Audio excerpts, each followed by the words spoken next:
और ये समझने के लिए कि why we really need a Laplace transform, let us take an example from electrical engineering. एक LCR सर्किट ले रहे हैं। सपोज L की वैल्यू 0.1 हेनरी है, का कैपेसिटेंस है 10 टू द पावर -1 फैरेड, और रेजिस्टेंस सपोज है हमारे पास 2 ओम्स। और इस सर्किट में जो at any time T current flow कर रहा है वो IT से डिनोट हम उसको कर रहे हैं। सपोज एट एनी टाइम जो ये कैपेसिटर में जो चार्ज है वो QT है ना। अगर हम इसमें किरचॉफ्स वोल्टेज लॉ लगाएं तो ये हो जाएगा आपका LdI/dt, voltage drop across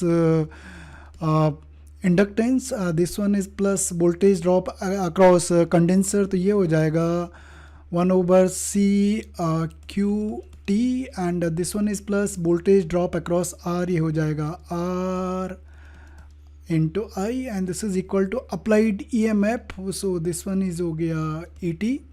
now L की वैल्यू हमारे पास है 0.1, ये हो गया DI/dt प्लस C की वैल्यू हमारे पास है 10 to the power -1, and we have Q that is charge plus R हमारे पास है 2 ohms, और ये हो गया IT, दिस इज I जो function of T, and this is equal to applied EMF हमने ले रखा है F ऑफ T।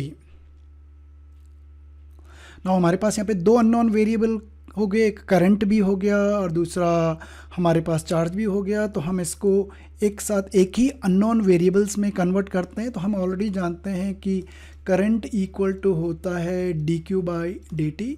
सो यहाँ पे I की जगह dQ/dt हो जाएगा, यहाँ पे I की जगह dQ/dt हो जाएगा। तो ये हमारे पास एक सेकेंड ऑर्डर की डिफरेंशियल इक्वेशन बन जाएगी। और लीडिंग कोएफिशिएंट को हम 1 बना रहे हैं, तो ये थ्रू 10 से हम मल्टीप्लाई करेंगे तो यहाँ पे 20 हो जाएगा, यहाँ पे 100 हो जाएगा, और फाइनली हमारे पास इक्वेशन आ जाएगी।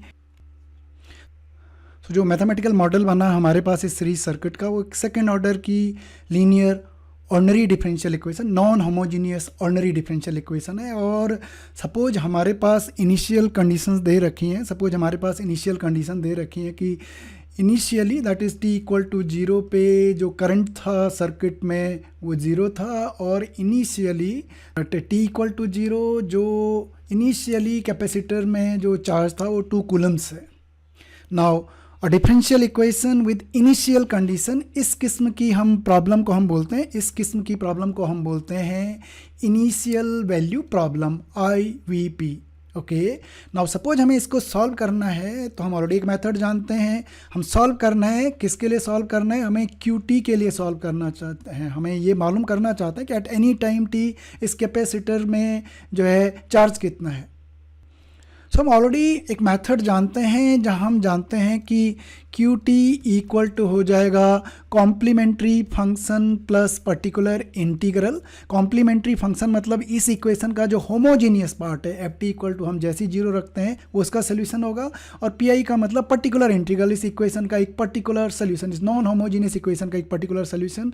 एंड रफली अगर हम इसको सॉल्व करेंगे तो कुछ ऐसा आ जाएगा, C1 e raised to the power some function of λ1t plus C2 e raised to the power λ2t, ये होमोजीनियस पार्ट का सोल्यूशन है, प्लस पर्टिकुलर सोल्यूशन से सम फंक्शन ऑफ t, इसका एक जनरल सोल्यूशन हो जाएगा आर्बिट्री कांस्टेंट। और उसके बाद हम पर्टिकुलर सोल्यूशन निकालने के लिए हम इनिशियल कंडीशन लगाते हैं, और उसके बाद हम C1 और C2 की क्या निकल जाती है, वैल्यू निकल जाती है। तो ये इसका एक सोल्यूशन हो गया।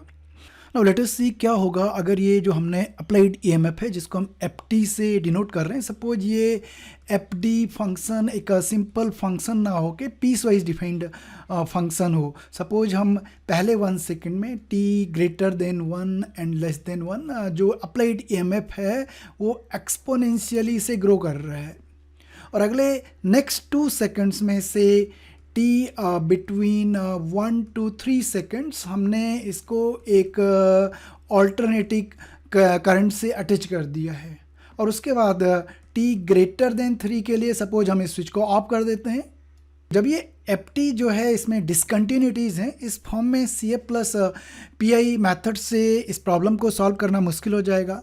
या थोड़ी देर के लिए जो एफ टी फंक्शन है वो एक इम्पल्सिव वोल्टेज है, मतलब एक हाई मैग्नीट्यूड का वोल्टेज फॉर वेरी इंस्टेंट में काम कर रहे हैं।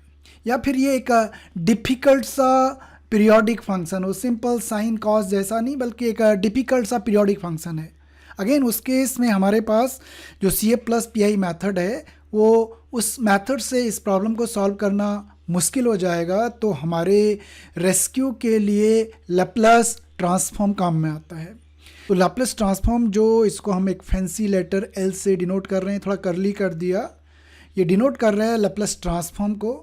हम इस पूरे इनिशियल वैल्यू प्रॉब्लम का लैप्लास ट्रांसफॉर्म लेते हैं और ये लैप्लास ट्रांसफॉर्म लेने के बाद ये जो हमारे पास ऑर्डिनरी डिफरेंशियल इक्वेशन थी ये एक एल्जेब्राइक इक्वेशन में कन्वर्ट हो जाती है, एल्जेब्राइक इक्वेशन।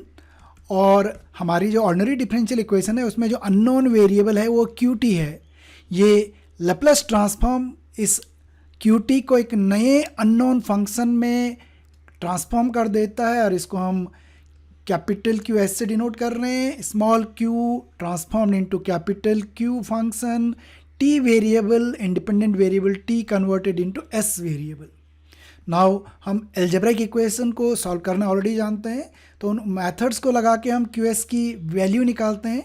बट हमारे पास जो ओरिजिनल प्रॉब्लम में है उसमें जो अननोन फंक्शन है वो क्यू एस नहीं है, वो क्यू टी है। तो इस मेथड में वापस हम इस एल्जेब्राइक इक्वेशन को, जब एक बार हमने क्यू एस के लिए इसको सॉल्व कर दिया तो ये ऑपरेटर लगाते हैं और इसको हम बोलते हैं इनवर्स लाप्लास ऑपरेटर। तो ये क्यू एस को वापस जो है क्यू टी में कन्वर्ट कर लेता है, जो हमारा ओरिजिनल अननोन फंक्शन था। और इस मेथड में हमें ऐसा नहीं होता कि पहले हम जनरल सोल्यूशन निकालेंगे फिर पर्टिकुलर सोल्यूशन निकालेंगे।